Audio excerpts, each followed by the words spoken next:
What's going on, amigos? Waking up, getting started, running errands. As a kid, for some reason I got thrown into the Baptist church, going to Sunday school, Baptist church. I was baptized Catholic, and then this bus came around the neighborhood back in the day and was trying to encourage people or kids to go to the Baptist church. And it wasn't even down the street. It was like a good distance away from my house. But this bus would come by, school bus, painted blue for the Baptist church I went to. And it was a guy and a man and his family. I'm sorry, I'm still waking up here.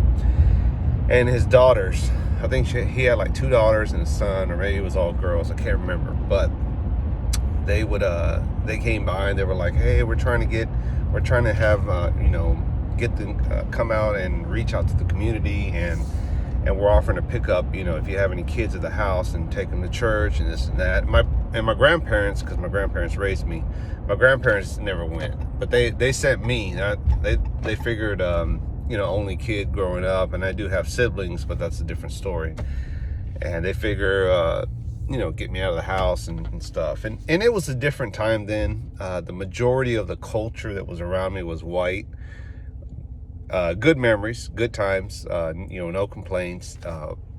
In my neighborhood growing up, there was one Hispanic family, and they had like 7 kids, so I got to play with them. And then the rest of the kids in the neighborhood were white. I mean, that's pretty much what I grew up around growing up. Now the whole neighborhood has changed, the culture's changed, etc. But I have good memories of that time growing up. And it got me involved in the church at a young age. And I went from, I did that for a couple of years, about 4 or 5 years at the Baptist church. And then I got thrown into the Christian church because my mom got real religious at one point in her life. And she's religious today. But at one point, she stopped running the streets and going to the clubs and the bars and, dating or whatever. And she decided to change her life and took me along with her. Me and my oldest of sisters. I'm the oldest out of all of us. My sister would go, but mostly me. For some reason, I got thrown into going to church, and I went to several Christian churches. Did that for many, many, many years, up until teenager years, and then I was like, I'm done. I got all the religion I need, but I got it at a young age that it really impacted the way I am, right? My mannerism, just my behavior, good morals, values. Read the Bible. My mom would make me read Revelations. That shit was scary to read as a kid, if you don't know, but it was okay, right? I really felt like it did me some good.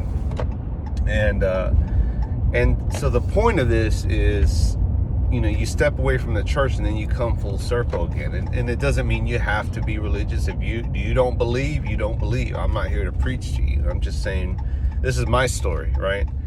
And I was leaving the house and I was thinking to myself, God, give me strength. I was saying a prayer out loud. God, give me strength. Give me strength to continue every day. Give me strength to be a good person, do the right thing, etc.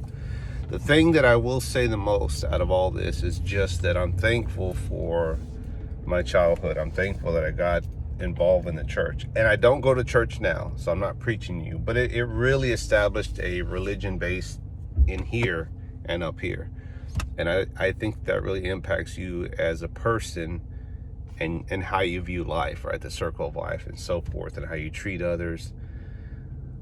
And when you fall in hard times or you're near death, people get real religious really fast. That's all I'm saying.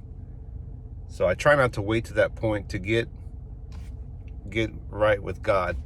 And I tell him now, thank you for another day of life. Thank you for this blessing. Thank you.